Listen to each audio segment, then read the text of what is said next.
네, 안녕하십니까. 안종현입니다. 이번 판례는 경매 법원의 잘못으로 낙찰자가 손해를 본 경우입니다. 이에 낙찰자는 국가기관인 법원을 상대로 손해배상 청구 소송을 제기한 사건입니다. 칠판에서 구체적으로 설명을 드리도록 하겠습니다. 사건 번호는 대법원 2009-4790호 손해배상 판결입니다. 이 사건에 대해서 간략하게 말씀을 드리도록 하겠습니다. 날짜는 생략을 하겠습니다. 날짜는 나중에 경매정보지에 의해서 다시 한번 말씀드리기로 하고, 일단 A라는 분이 편의상 A입니다. A라는 분이 오피스텔이었습니다. 오피스텔인데 임대차 계약을 체결했습니다. 임대차 계약을 체결하면서 그 날짜에 입주를 하셨어요. 그 며칠 전에 전세권 설정 계약서를 작성을 해가지고 이 날짜에 전세권 등기를 하셨습니다. 전세권 등기. 며칠 있다가 A라는 분이 전입신고를 하셨어요. 그러고 나서 그 뒤에 보니까 편의상 B로 하겠습니다. B라는 분이 건저당권을 설정하고, B라는 분이 건저당권을 설정한 그 뒤에 A라는 분이 이때 전입신고를 하셨는데 주소를 잘못 표시한 것 같아요. 이러다 보니까 주소를 정정해서 전입신고를 하셨어요. 그 뒤에 저당권이 2건 설정되고 7건 정도 가압류가 설정되었던 것 같습니다. 그 나중에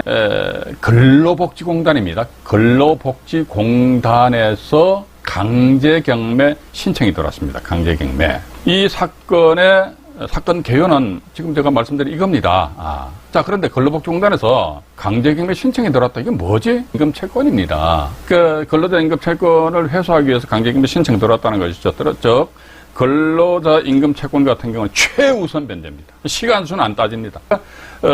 통상적으로 저당권이 이렇듯이 설정됐단 말이죠. 1순위 저당권이 있다, 2순위 저당권이 있다. 그럼 당연히 1순위 저당권이 2순위 저당권보다 앞서서 자기 채권을 회수해 간단 말이죠. 그런데 근로복지공단 같은 경우는 근로자 임금채권이다, 이런 거 무시해버립니다. 내가 비록 나중에 권리가 성립되었다 할지라도 근로자들은 먹고 살아야 될 거 아니냐 이거지요. 이러다 보니까 내가 최우선 변제를 먼저 배당받아가지고 근로자들한테 임금 채권으로서 나눠줄 것이다 이거죠. 이러다 보니까 이 임차인은 이분이 전세금이 8천만 원이었습니다. 8천만 원인데 근로복지공단에서 강제경매 신청을 하니까 이분이 임차인입니다. 임차인으로서 법원에 권리신고 및 배당 요구 신청을 하셨어요. 임차인으로서 했습니다. 이 A라는 분은 여기 전세권 등기했죠. 그럼 전세권자로서 A입니다. 그럼 여기 전입신고를 하셨죠. 그러면 임차인으로서 A입니다. A라는 사람은 한 사람인데 이 A라는 분은 권리를 2개를 가지고 있어요.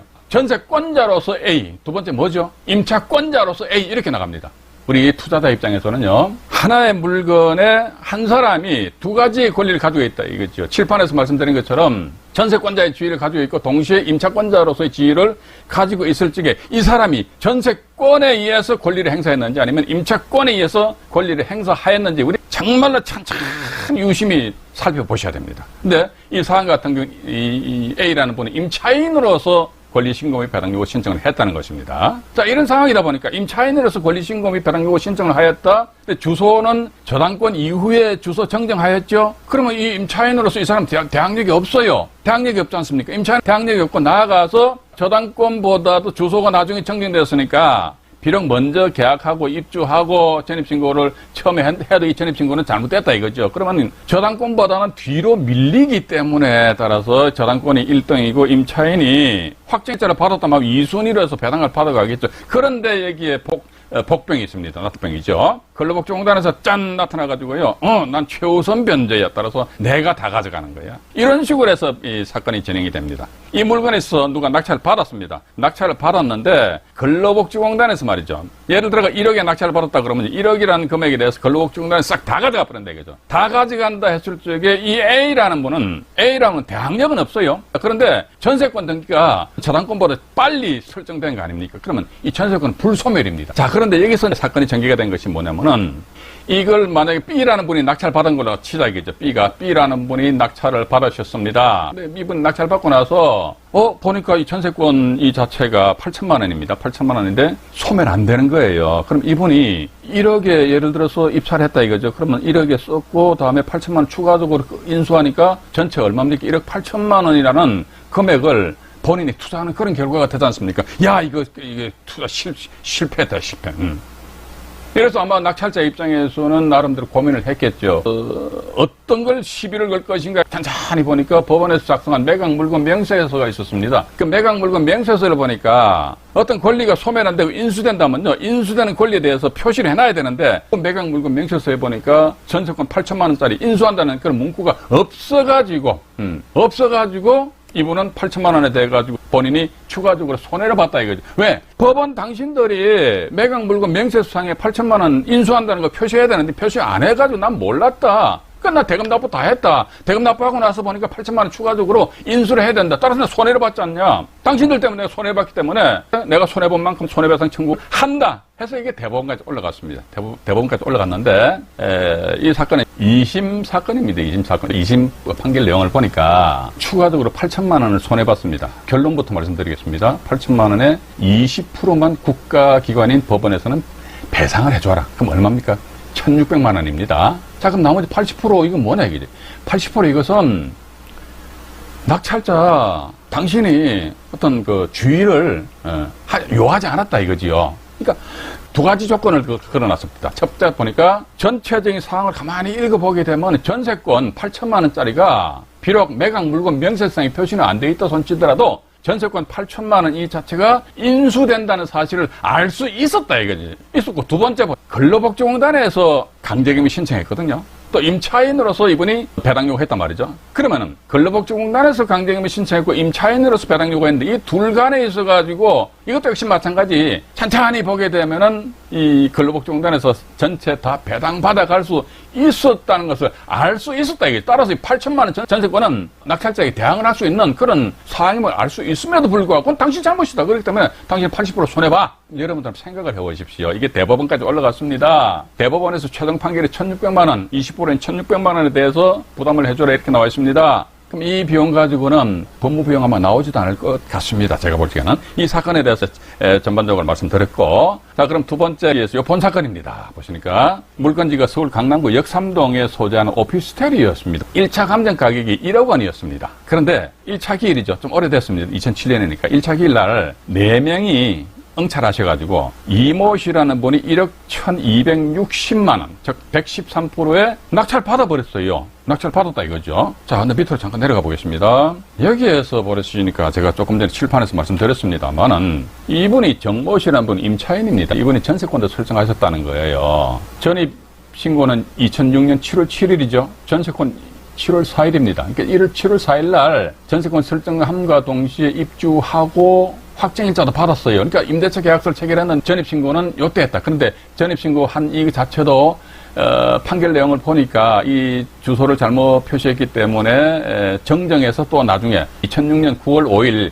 저당권 이후에 주소를 정정한 걸로 판결문에 나와 있었습니다. 자, 그런데 여기서 문제는 제가 조금 전에 칠판에서 말씀드렸습니다. 이게 대단히 엄청나게 중요한 내용이다. 저는 그렇게 봅니다. 돈이 왔다 갔다 하는 문제란 말이지요. 배당을 하였는데 이분이 2007년 7월 20일 해서 이것을 확대를 조금 해보겠습니다. 자, 밑으로 내려갑니다. 배당 신청을 2007년 7월 20일 날 하셨습니다. 배당 종기일이 2007년 7월 25일이니까.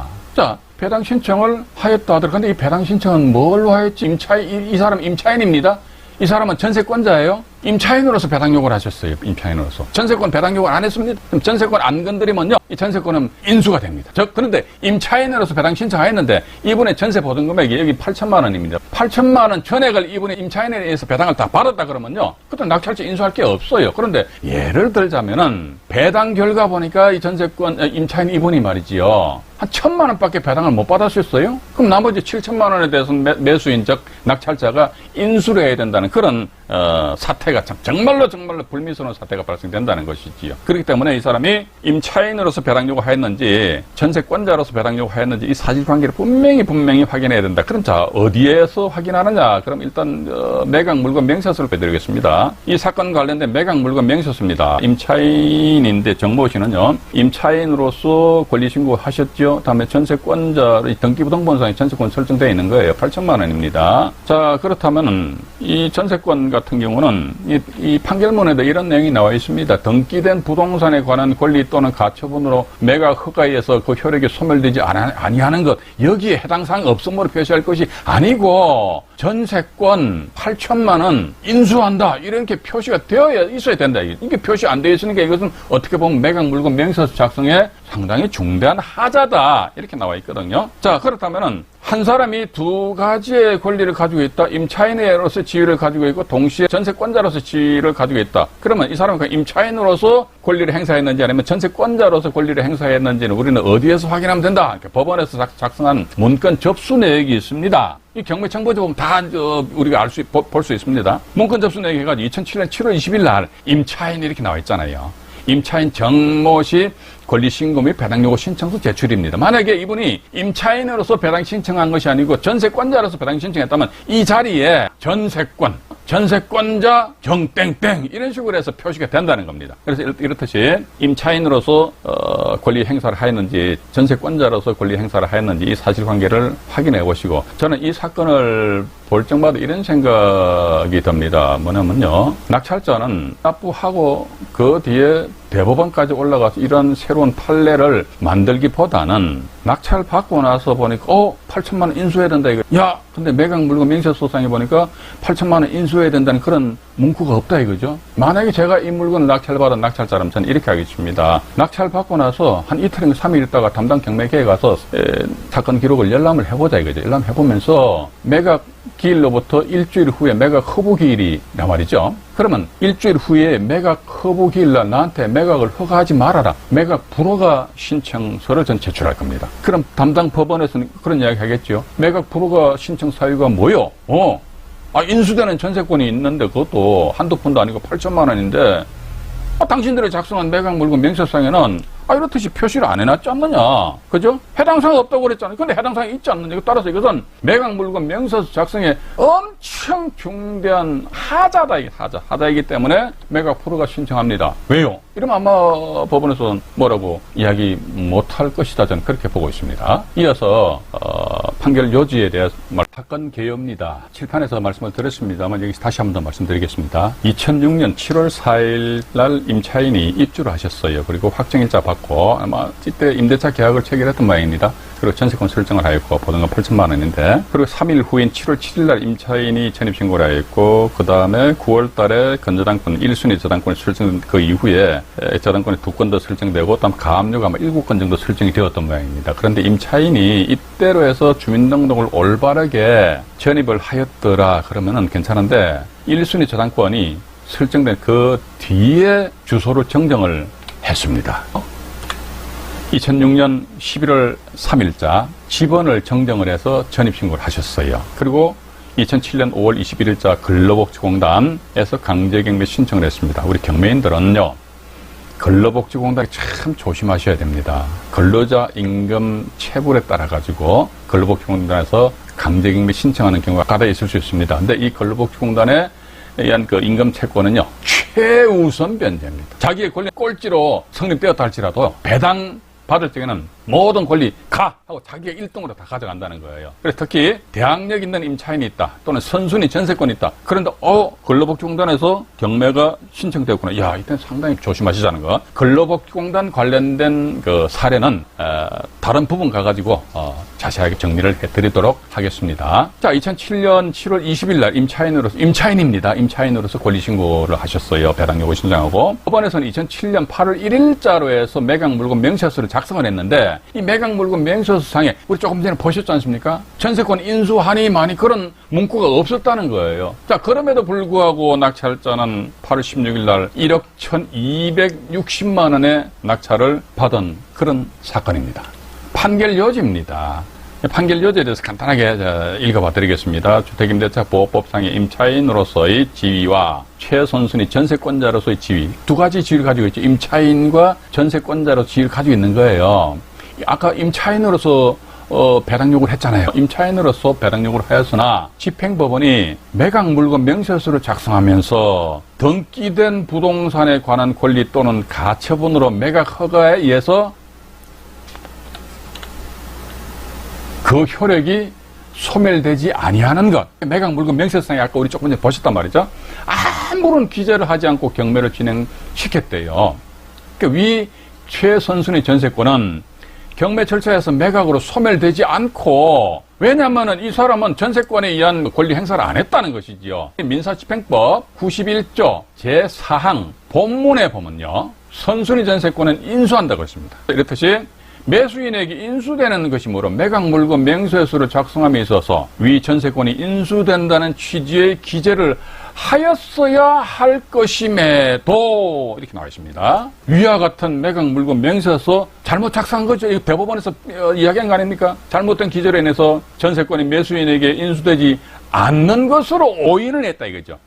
매각물건 명세상에 보니까 인수하는 권리가 아무것도 없네. 본인이 착각을 했다 이거죠. 오인한 상태에서 매수 신고 가격을 결정했다는 것이죠. 당연하죠. 1억짜리인데 1억 1천만 원 정도 썼지 않습니까? 8천만 원 인수한다 그러면 누가 1억짜리를 1억 1천만 원에 결정하고 매각 대상 부동산을 매수하였다가 전세권을 인수하여 그 전세금을 반환하여야 하는 손해죠. 8천만 원 물어주면 엄청난 손해잖아요.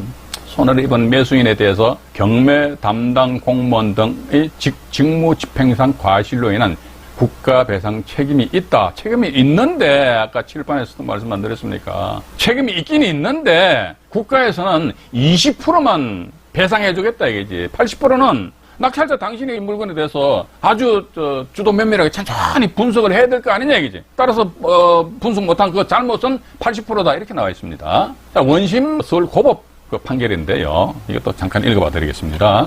이게 보시니까 조금만 주의를 기울여 나와 있거든요. 관련 법령을 살펴보고 이 사건 부동산에 관한 등기부 등본 등을 검토하였더라면 이 사건 전세권이 소멸하지 않을 수 있음을 쉽게, 이거 공부 안 한 사람들 쉽게 이게 인식을 못해요. 쉽게 알 수 있었다고 할 것임에도 이를 소홀히 하였고, 누가 낙찰자가 또 보니까 이거 또 나와있죠. 제대로 살펴보지 아니한 잘못이 있으며 이와 같은 잘못과 이 사건 매각 물건 명세서의 전체적인 내용 등 재반 사정을 종합하여 보면 피고는 대한민국입니다. 원고가 낙찰자입니다. 손해배상 책임은 손해액의 얼마? 20%로 제한함이 상당하다라는 그런 판결이었습니다. 투자자 입장에서 아까도 말씀드렸습니다만은 경매 투자하는 목적이 돈을 벌기 위한 것이지 않습니까?